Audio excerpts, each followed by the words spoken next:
Mateus capítulo 3, versículos 15, 16 e 17, e o capítulo 4, versículo 1. Quantos encontraram, diga, eu encontrei.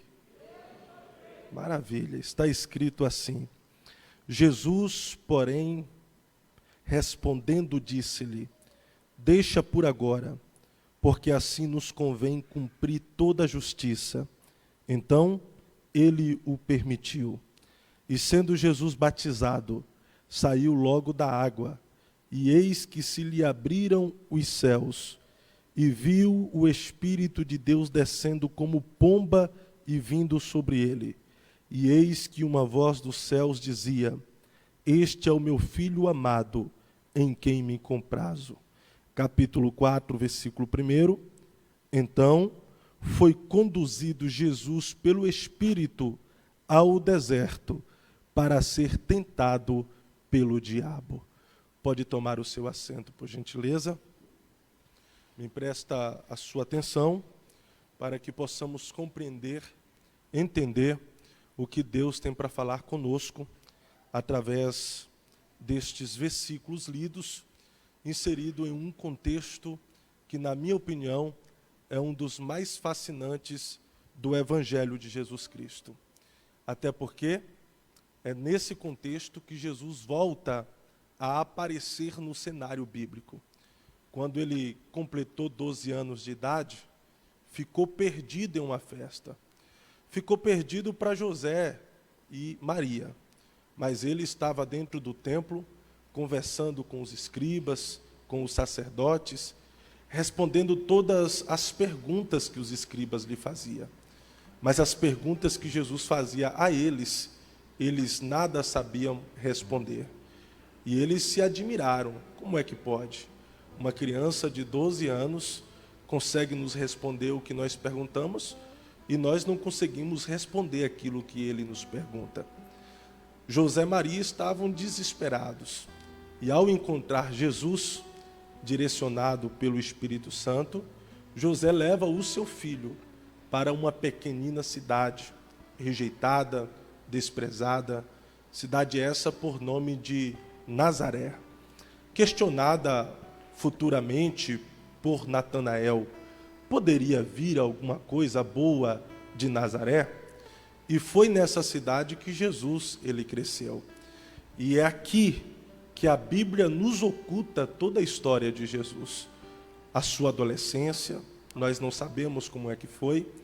A sua juventude, também até hoje não sabemos como é que foi. Não sabemos quais cursos ele cursou, se faculdade ele fez. A única coisa que sabemos sobre Jesus, nesse período de anonimato de aproximadamente 18 anos, é que ele se profissionalizou em uma profissão muito antiga, seguindo o exemplo do seu pai terreno José, que era carpinteiro. Jesus aprende a arte da carpintaria e carpinteiro se torna. E é nesse contexto que ele recebe um apelido quando ele se torna conhecido por toda Jerusalém: carpinteiro, milagreiro da cidade de Nazaré. Jesus volta a aparecer no cenário bíblico aqui, no capítulo de número 3, no deserto da Judéia, junto ao Rio Jordão. Não é mais uma criança, ele é um homem com 30 anos de idade, um homem com um currículo de vida ainda que anônimo, um homem com uma história, um homem com uma profissão e, acima de tudo, uma missão. Missão essa árdua, espinhosa, dolorida, mas era necessário ele efetuar esta missão com sucesso, porque através desta missão ele revelaria o amor de Deus para com a humanidade. Por isto ele disse, e João no capítulo de número 3, versículo de número 16, escreveu: Deus amou o mundo de tal maneira que deu seu Filho unigênito, para todo aquele que nele crê não pereça, mas tenha a vida eterna. Jesus, ele aparece em um lugar estratégico deserto da Judéia, junto ao Rio Jordão, porque lá junto ao Rio Jordão existia um culto, pastor Altair.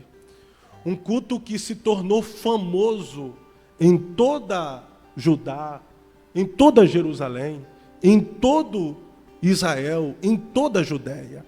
Porque lá existia um profeta meio descabeçado das ideias. E ele era primo de Jesus, João Batista.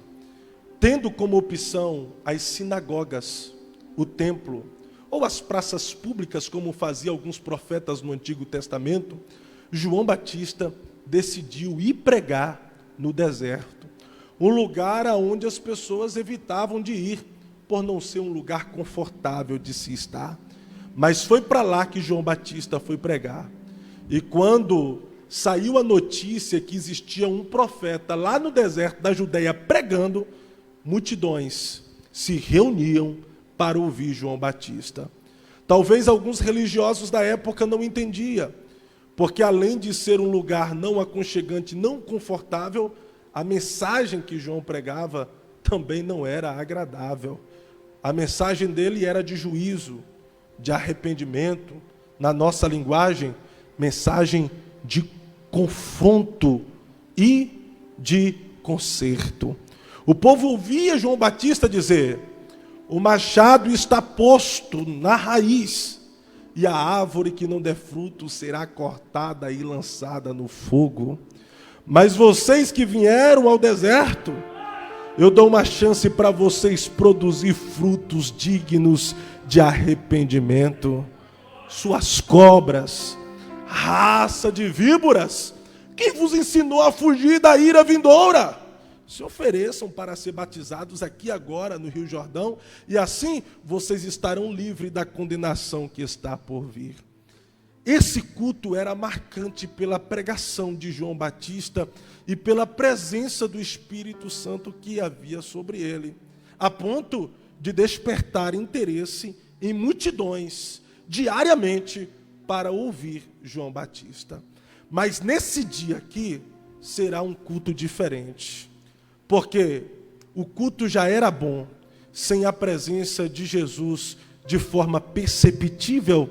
Imagine agora o culto com a presença de Jesus de forma visível, de forma perceptível.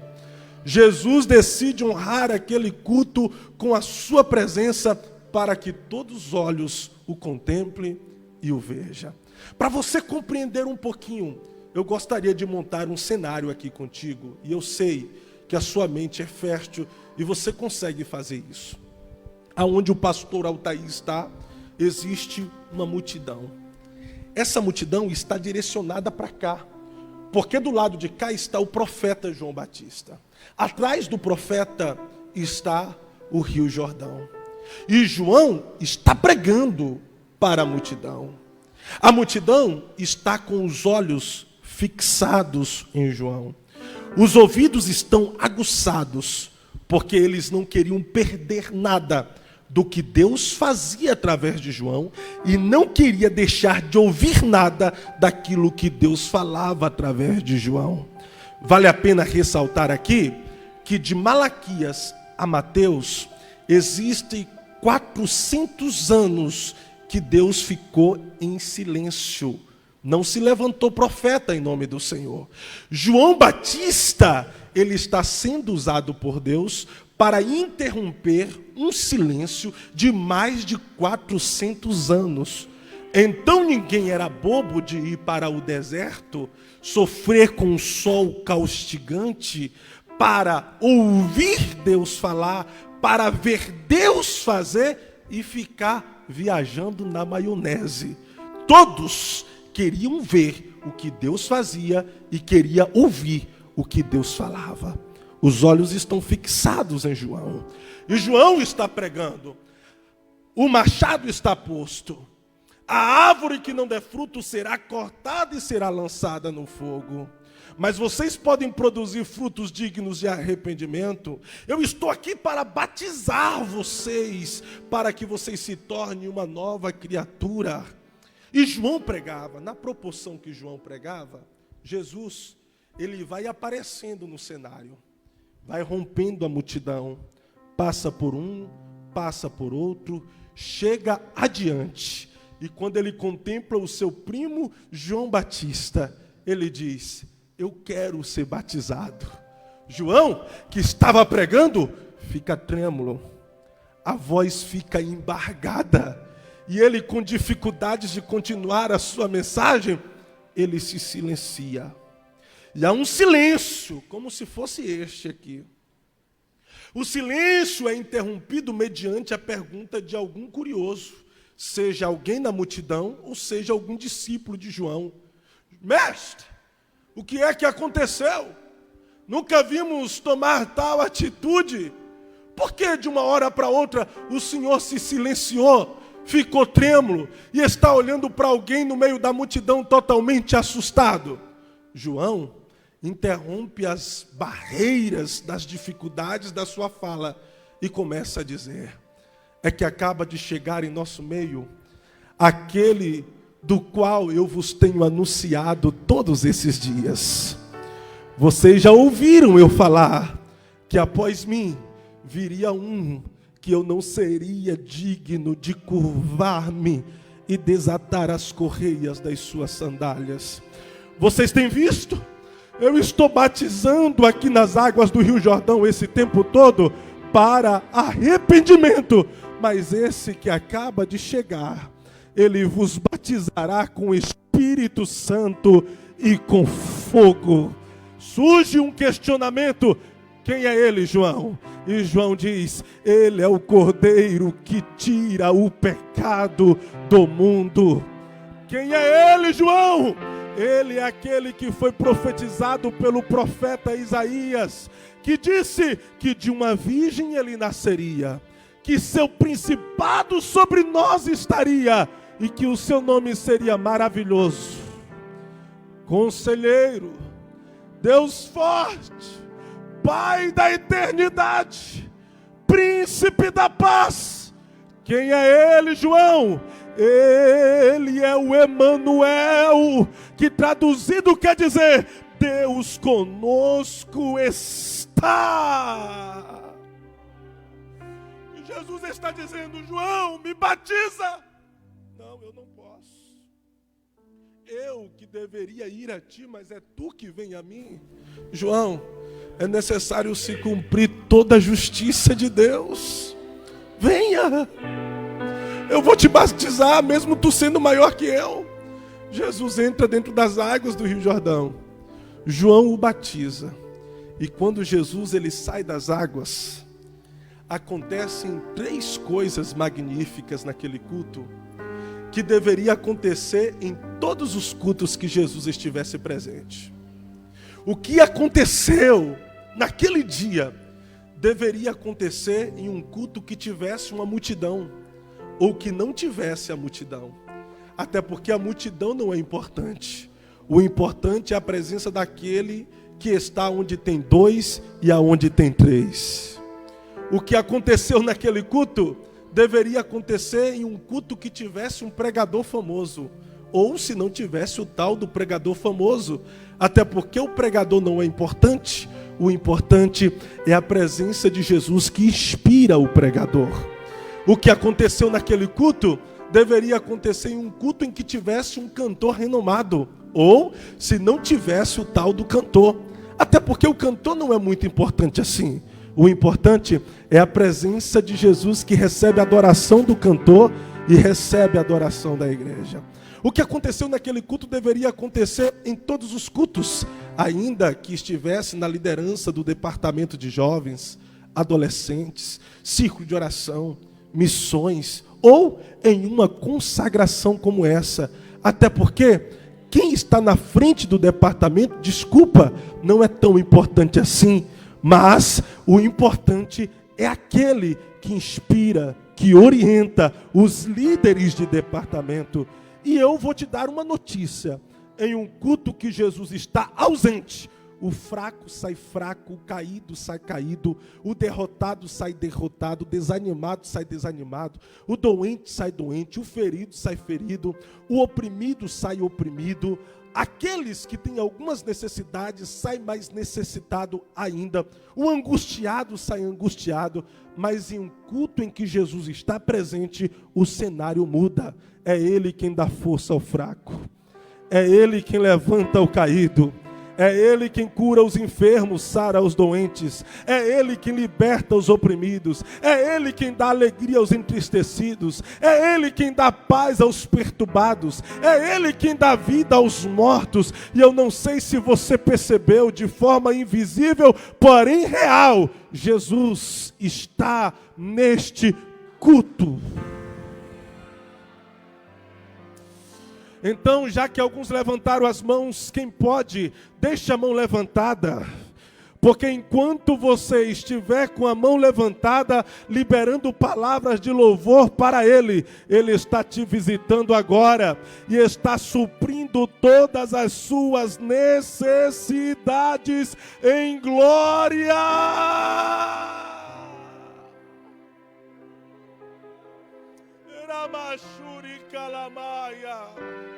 Eu sinto a presença dele aqui já. E ele começa a renovar algumas pessoas aqui agora. Olha Jesus te tocando pelo Espírito Santo agora. E te levando a um quebrantamento espiritual. Provando para você que ele chegou na casa.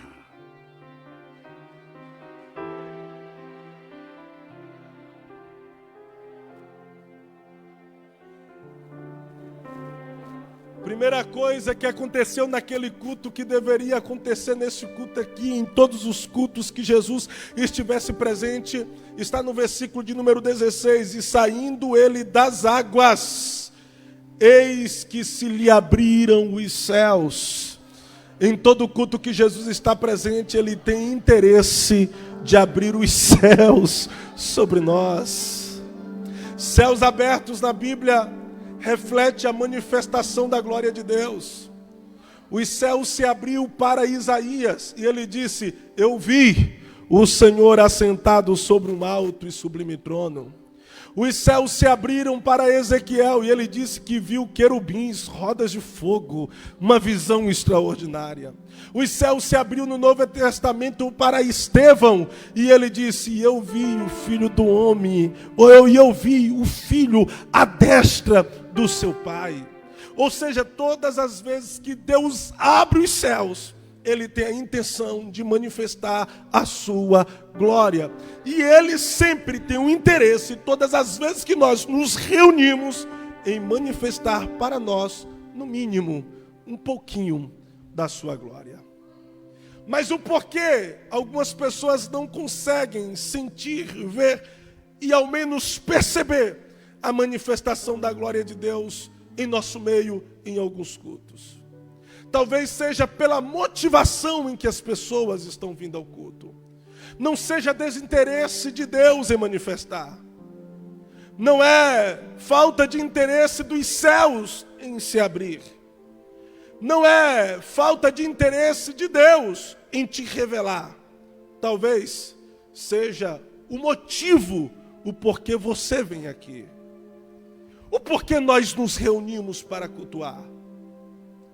Será que nós nos reunimos para cultuar no interesse de contemplarmos algo anormal e sobrenatural que venha do céu? Ou nós cultuamos em busca de benefícios dos céus? Ou nós cultuamos apenas para que Deus realize os nossos desejos? Ou nós cultuamos apenas para que Deus abra uma nova porta e me faça rico, próspero? Ou nós cultuamos apenas para bater cartão e fazemos deste templo como um clube social, rever pessoas, conversar com pessoas, mostrar o que eu adquirir de novo, bater carteirinha para que o pastor note a minha presença? O porquê nós nos reunimos aqui? Porque eu me adaptei com o sistema religioso e eu sou um mero religioso que eu preciso estar no templo. Eu preciso ouvir o louvor. Eu preciso simplesmente ouvir a palavra. Mas isso como um ritual religioso. Talvez algumas pessoas entram em culto, saem de culto, entram em culto, saem de culto, e não conseguiram nunca perceber, ver, contemplar, nunca sentiram manifestada a glória de Deus pelo simples fato da sua motivação. Alguns vêm por curiosidade, outros vêm para assistir, é um mero telespectador, mas outros vêm para oferecer um culto de ação de graças, para oferecer um culto de louvor. Eu não venho aqui hoje simplesmente para pregar, eu venho aqui hoje para oferecer um culto de adoração e para me entregar de corpo e alma a Ele. Eu não venho aqui hoje para turistar e conhecer a igreja em Telêmaco Borba e os pontos turísticos dessa cidade. Eu venho aqui hoje para adorar a Deus juntamente com os meus irmãos. Eu não venho aqui para matar a minha curiosidade, muito menos para assistir. Eu venho aqui para oferecer um culto a Deus. E eu sei que na proporção que eu ofereço um culto a Ele, Ele abre os céus sobre nós e manifesta a sua glória. Nos faz conhecer os santos dos santos. E quem já pisou nos santos dos santos, em outro lugar não sabe viver. E onde estiver, clamará pela glória, a glória de Deus. E o meu pedido de oração enquanto eu prego aqui é que Deus abra os céus sobre nós. Revela a sua glória para alguém. E para quando você sair daqui, essa glória seja compartilhada e venha contagiar outras pessoas na sua casa, no seu lar, em meio à sua família. Vão questionar o que é que aconteceu com você, e a tua resposta será: os céus se abriram hoje lá na consagração. Deus manifestou a sua glória. Levante a sua mão, porque os céus começam a se abrir agora nessa casa. Você vai começar a ver o que você nunca viu. Você vai começar a sentir o que você nunca sentiu. Você vai começar a viver o que você nunca viveu. E eu profetizo para a igreja em Telêmaco Borba: é tempo de céus abertos.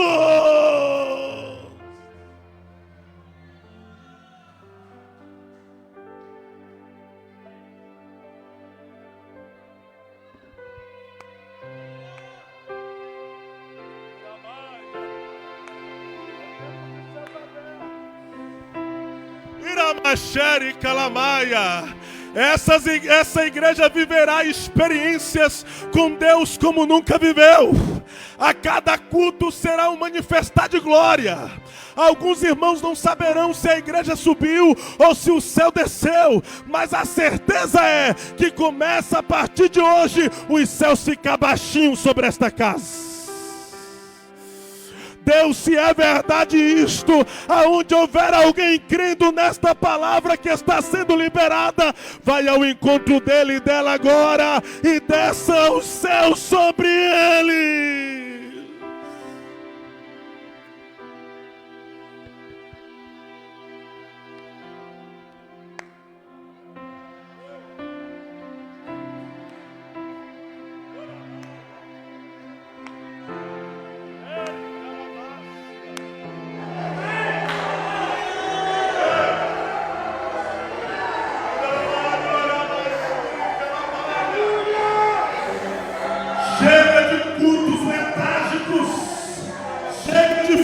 Espiritual, chega de anemia espiritual, chega de monotonia espiritual. Está na hora dos céus se abrir sobre nós e nós conhecermos os céus pelo lado de dentro, mesmo estando na terra. Há um tempo novo para esta igreja, tempo de céus abertos. Se é verdade, Deus, abre os céus agora, por favor. Se é verdade, Deus, faça alguns crentes sair da dimensão da terra e entrar na dimensão dos céus, dos céus, dos céus, dos céus, traga renovação sobre nós.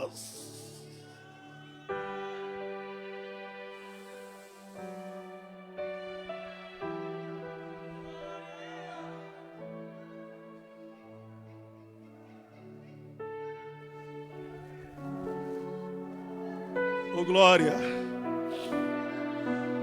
Iramaia.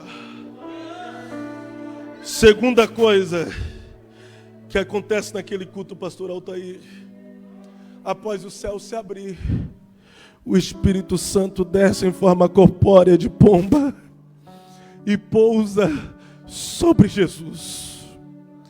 Em todo culto que nós nos reunimos e Jesus está presente, o Espírito Santo desce.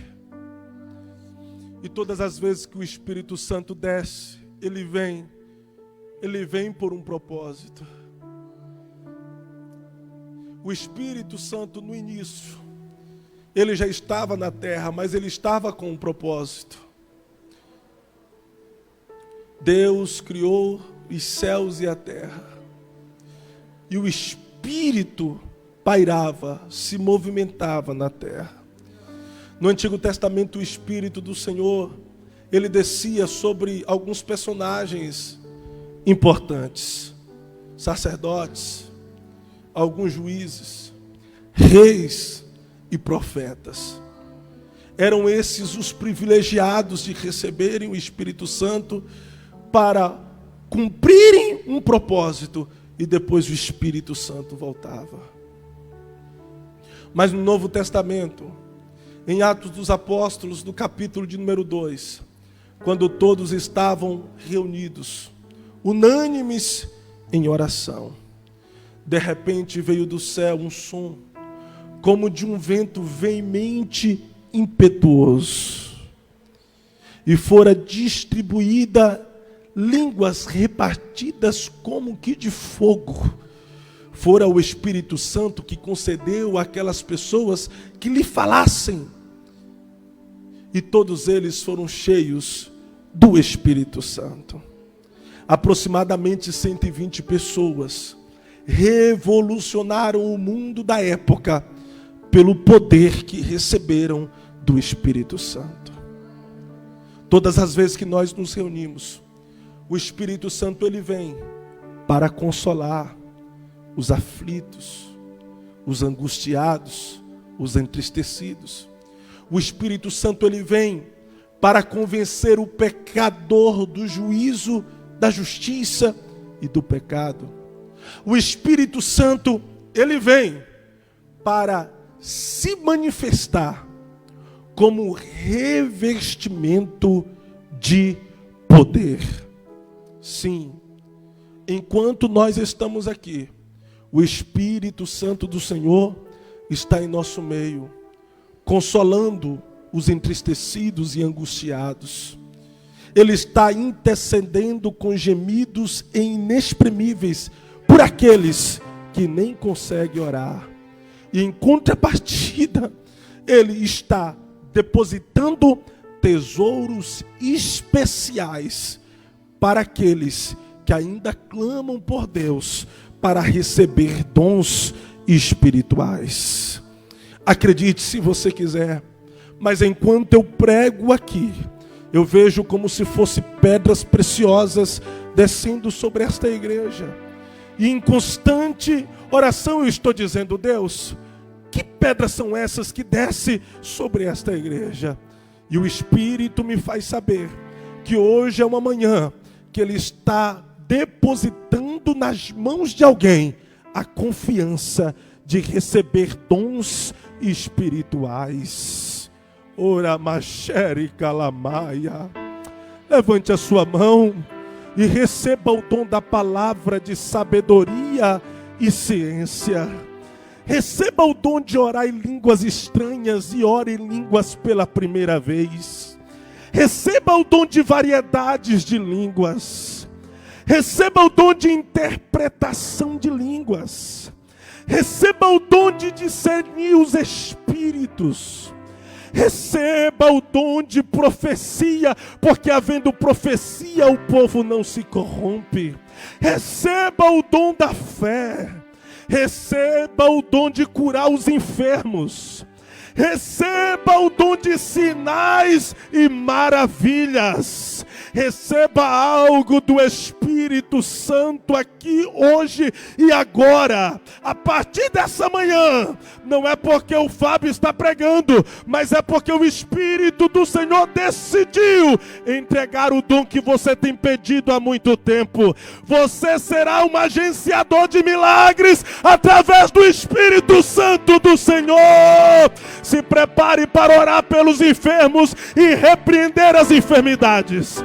Deus te dará palavras proféticas para esta igreja, para o seu bairro e para toda essa cidade. Deus te dá conhecimento na palavra, que fará muitas pessoas conhecerem Cristo através da inspiração do Espírito Santo. Sinais e maravilhas acontecerá através da tua vida, porque o Espírito Santo desce. Oh, Espírito Santo, feche os teus olhos por um minuto, por favor. Fecha os teus olhos por um minuto. Espírito Santo, se é verdade que o Senhor desceu sobre esta casa, e o Senhor está aqui neste momento, depositando dons espirituais na vida de alguém. A palavra diz que as pessoas criam naquilo que Filipe pregava, porque era acompanhado por sinais. Existem pessoas, meu Deus, que para crer naquilo que eu estou profetizando e dizendo, precisam de sinais. Espírito Santo, eu sinto o Senhor aqui, mas existem pessoas que ainda não te sentiram. E se é verdade que o Senhor está aqui, e está deliberando dons espirituais sobre algumas pessoas, se faça sentir na vida dele, se faça sentir na vida dela agora, por favor.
Mas vem,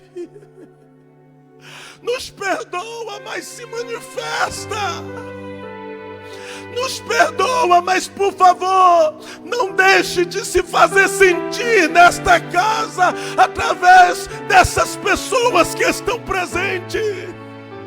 Abraça esse irmão agora e se faça sentir de forma como nunca antes. Abraça essa irmã agora e se faça sentir de forma como nunca antes.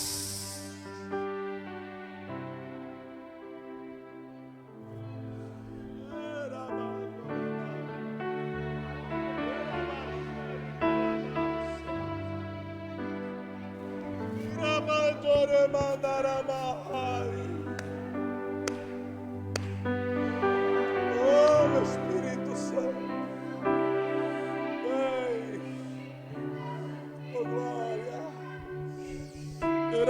Deus está dando palavras de profecia para alguém aqui. Deus está dando palavras de profecias para alguém aqui. Irabaxéria. Alamanjora machuri kamahai. Eramaya. Eu encerro aqui. Terceira coisa que acontece em um culto em que Jesus está presente. Após os céus se abrir, o Espírito Santo descer em forma corpórea de pomba, ouviu-se uma voz dos céus que lhe dizia: ô gente, sabe esse que acaba de sair das águas aí? Ele não é mais um profeta, ele não é mais um sacerdote, ele não é mais um líder religioso. Na verdade, este que acaba de sair das águas, ele veio religar a humanidade com Deus. Ele é o meu filho. E eu quero que todos vocês saibam que eu me alegro de tê-lo como filho. Eu me comprazo dele. Eu me orgulho de tê-lo como filho. Em todo culto que Jesus está presente, Deus, ele fala. Mas o que Deus falou para Jesus aqui, refletiu para todos aqueles que estavam presentes, refletiu para João Batista. Porque todos os judeus estavam aguardando o Messias, o ungido. Quando Deus fala, esse é o meu filho em quem me comprazo, ele estava trazendo a realidade da confirmação da promessa que o ungido, que o Messias viria. Mais uma vez, Deus estava deixando claro, tanto para João quanto para a multidão, que Jesus era a confirmação e a realidade da promessa que ele havia feito para os judeus. Mas, numa linguagem humana, nesse dia, o próprio Deus estava honrando o seu filho diante do profeta da época, João, honrando o seu filho diante da multidão. Todos vocês saibam, ele é o meu filho e eu me alegro. Ele é o meu filho e eu me comprazo. Deus está honrando o seu filho. E ser honrado por Deus é muito bom. Todos nós, em algum momento da nossa vida, somos honrados por Deus. Chamado ao ministério, separado para exercer alguma função, estar na frente de algum departamento, na liderança. Isso não é um privilégio para todos. Isso é uma honra de Deus para nós, em servi-lo com algum cargo eclesiástico. Ser honrado por Deus por uma palavra profética específica é muito boa. Eu estou falando com gente aqui que foi honrado por Deus por uma palavra de profecia que disse que Deus alcançaria toda a sua família, alcançaria os seus filhos, alcançaria a sua casa. Eu estou falando com gente que foi honrado por Deus com uma palavra de profecia a respeito da sua chamada, da sua vocação, do seu ministério. E ser honrado por Deus nos traz esperança que o amanhã será melhor. Ser honrado por Deus coloca em nós expectativas que o nosso amanhã será de glória. Mas o Deus que honra o seu filho no capítulo de número 3, é o Deus que no capítulo 4, então, foi conduzido Jesus ao deserto pelo Espírito para ser tentado pelo diabo. O Deus que honra o seu filho em público é o Deus que prova o seu filho em oculto. Deserto não é um lugar legal para se estar. E Deus enviou Jesus para o deserto, um lugar onde durante o dia o sol é causticante, durante a noite o frio é congelante. Deus o enviou para lá, não para gozar da sua companhia. Enviou Jesus para lá para ter como companhia o tentador dia e noite, noite e dia. Porque o texto, ele é enfático em dizer ele foi conduzido ao deserto para ser tentado pelo diabo. E eu estou falando com gente aqui que foi honrado por Deus ao ser chamado para o ministério. Foi honrado por Deus a receber uma promessa. Foi honrado por Deus ao receber uma vocação, ao ouvir o chamamento do Eterno para algum propósito específico. Foi honrado por Deus a receber uma responsabilidade. Mas o que ninguém vê, o que ninguém enxerga, o que ninguém percebe, é que o Deus que te honrou, ao mesmo tempo, te levou ao deserto para ser provado em oculto. E por estar lá no deserto, aonde o filho chora e a mãe não vê, em alguns momentos você tem pensado em desistir.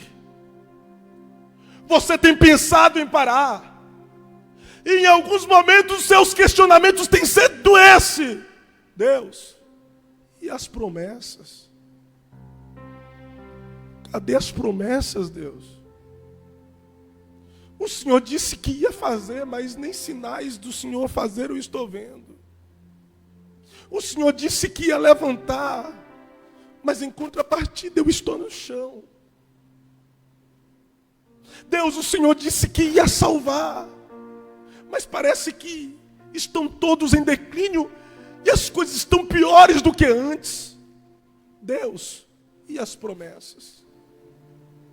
O que você precisa entender, que foi Deus que te conduziu ao deserto. E Deus te levou ao deserto como um processo. E o processo dói. O processo machuca. O processo nos amassa. O processo nos esmaga. Até porque aquele a quem Deus mais usa é aquele a quem Ele mais esmaga. O processo coloca em nós incertezas a respeito do futuro. O processo afasta os amigos e revela inimigos. O processo coloca em nós dúvidas a respeito daquilo que nós recebemos de Deus. Mas quem não vive processo jamais conhecerá o propósito. Jesus foi levado ao deserto como processo de preparação para viver o seu ministério de glória de 3 anos e meio. E eu estou falando com algumas pessoas que foi Deus que te levou ao deserto como processo. Você não entende o luto. Você não entende as portas se fecharem. Você não entende as perseguições. Você não entende as calúnias. Você não entende a rejeição. Você não entende o desprezo. Você não entende a incompreensão. Você não entende a dor que você está sentindo na alma. E Deus está dizendo: não é para você entender, não é para você compreender, é para você aceitar e viver. Sou eu que te levei para a minha olaria. Você é o meu vaso de barro. Eu estou te amassando. Eu estou te esmagando. E antes de eu te dar aquilo que você tanto quer, eu vou te amassar, te esmagar, e vou deixar você do jeito que eu quero. Suporta. Suporta. Suporta.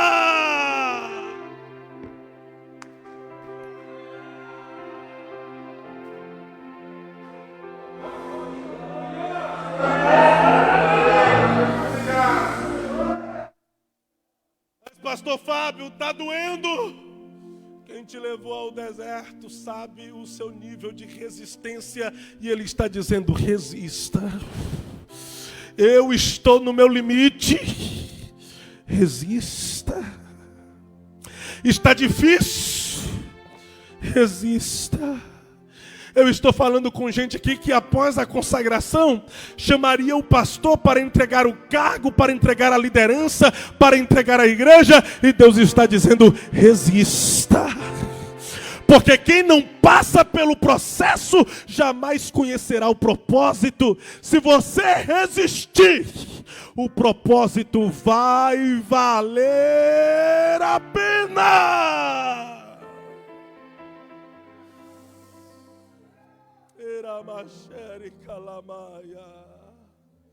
E eu encerro aqui a minha fala para orar com você. Porque o deserto, para aqueles que estão sendo provados em o culto, não é para sempre. O deserto é um lugar de passagem, é um lugar de processo, é a faculdade de Deus para os seus alunos serem aprovados. E Deus te colocou assentado na sala de sua faculdade chamado deserto. Mas quando estiver no tempo oportuno, vai acontecer com você, mesmo em meio ao deserto, o que aconteceu com Jesus no capítulo 4 e o versículo de número 11. Então, o diabo o deixou, e eis que chegaram os anjos e o serviram. Você pode levantar as suas mãos? Porque se você suportar o tempo do processo no deserto, existe um banquete de Deus para você ser servido pelos anjos. As experiências que você está tendo no deserto, você vai levar para toda a sua vida ministerial. As experiências que você está tendo no deserto, você vai levar para toda a sua vida espiritual. As experiências que você está tendo no deserto, você vai levar para toda a sua vida. E acredite se quiser, eu estou falando com gente aqui que já há algum tempo está nesse deserto. Os céus estão dizendo: é chegado o tempo, é chegado o momento. Eu já ordenei aos anjos para descer, servir a você o banquete que tem neste deserto.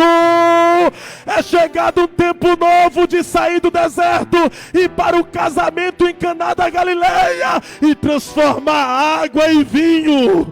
É chegado o tempo de ir para Cafarnaum e purificar leprosos. É chegado o tempo de procurar discípulos. É chegado o tempo de ser um referencial, de ser uma influência. É chegado o tempo de ser uma voz profética para esta cidade.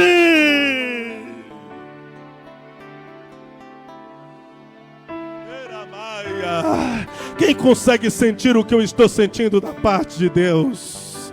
Deus está tirando alguém do deserto aqui hoje, agora. Olha Deus te tirando.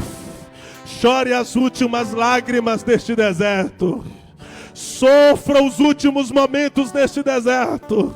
Isso, sofra as últimas decepções com pessoas que foram embora da sua vida neste deserto.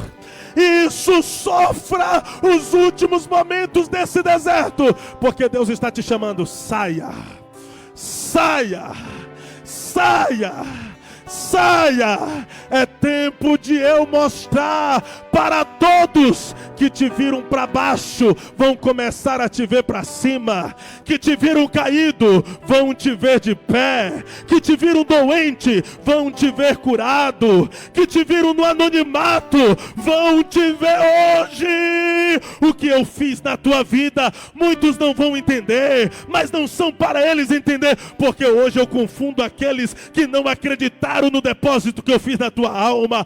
Hoje eu confundo aqueles que te colocaram em descrédito, porque você suportou o deserto.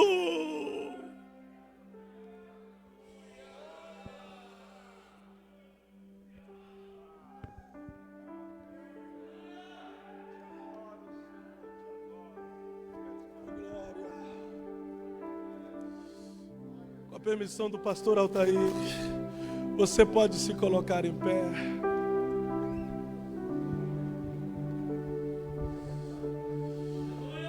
Oh, glória. Você foi o alvo desta mensagem. Deixa eu fazer um convite aqui. Eu só quero aqui na frente para orar comigo aquelas pessoas que foram contempladas diretamente por esta mensagem. Uma frase, uma palavra, alguma coisa falou com você e você está dizendo: essa mensagem foi para mim, eu precisava dela hoje para resistir e dar uma respirada. Saia do seu lugar e venha aqui à frente orar comigo. Venha. Canta alguma coisa aí. Canta alguma coisa.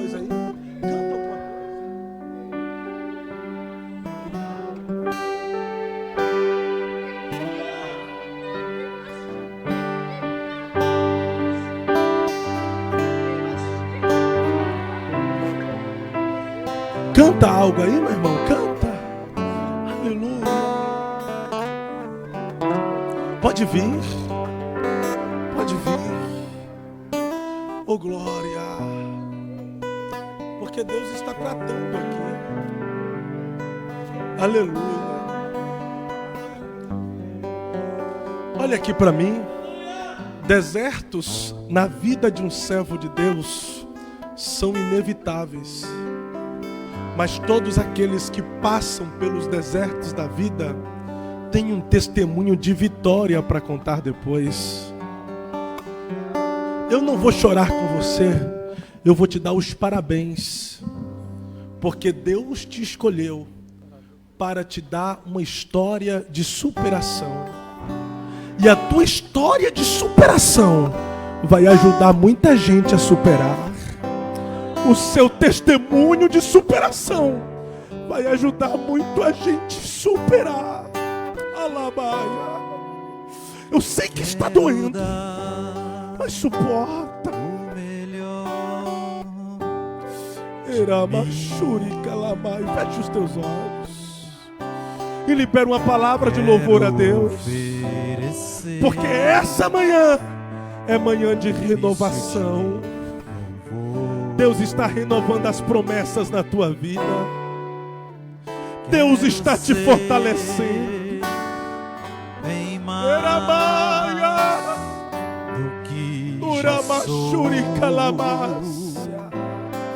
Só você que pode. Por 30 segundos, abre a sua boca e libera uma palavra de louvor a Deus. Por 30 segundos, vai. Se você tem glória, dê glória. Se você tem aleluia, dê aleluia. Confunda o inferno nesta manhã. O inferno disse: ele não adora mais, ela não adora mais. Mas você está confundindo o inferno, porque você está aqui nessa consagração.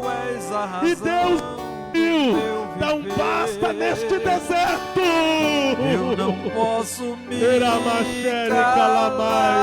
Olha Deus te renovando aí agora. Tenho adoração. Volte a orar em línguas. Ore em línguas, vai. Ore no idioma que o inferno não entende. Ore no idioma que os homens não entendem. Mas enquanto você adora nesse idioma, Deus te visita. Eu vou deixar você adorar. Um adorador por excelência, quero ser, quero dar o melhor de mim, quero oferecer sacrifício de louvor. Quero ser bem mais do que já sou, um adorador por excelência, me tornar. Eu não vou me importar com o que vai vai Ele te envolve com teu santo acontecer. manto. Eu só Não quero haverá te resistência. Deus te dá exaltar. força e vigor. Tu és a razão do meu viver. Eu não Deus posso te faz uma me mulher sábia que edifica calar. o seu lar. Você verá a Tem tua uma família salva adoração para a em glória meu de Deus. DNA. Um adorador por excelência. Um adorador por excelência. Um adorador por excelência. Quero ser. Eu entrego o microfone para o pastor Altair, mas antes de entregar, Ore comigo. Coloque a sua mão sobre a cabeça. E ore comigo dizendo assim: Deus, diga mais alto: Deus, eu entendi a sua palavra e é a realidade daquilo que eu estou vivendo. Senhor, o deserto não é fácil. Se eu estiver sozinho, eu não vou conseguir vencer. Em alguns momentos é muito difícil. A gente pensa em parar, mas se o Senhor estiver comigo, eu vencerei.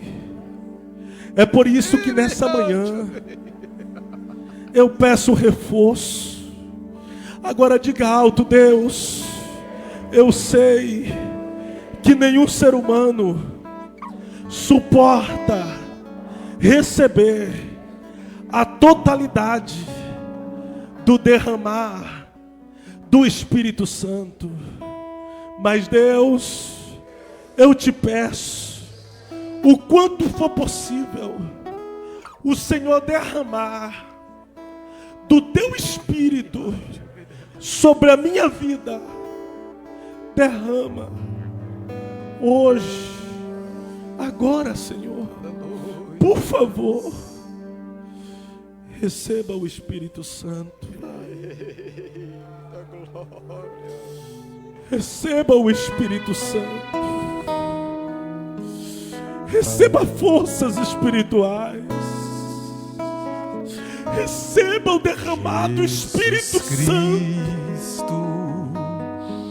Olha Ele te renovando aí agora. Jesus Cristo, eu te amo. Jesus Cristo, eu te amo. Glória a Deus, glória a Deus.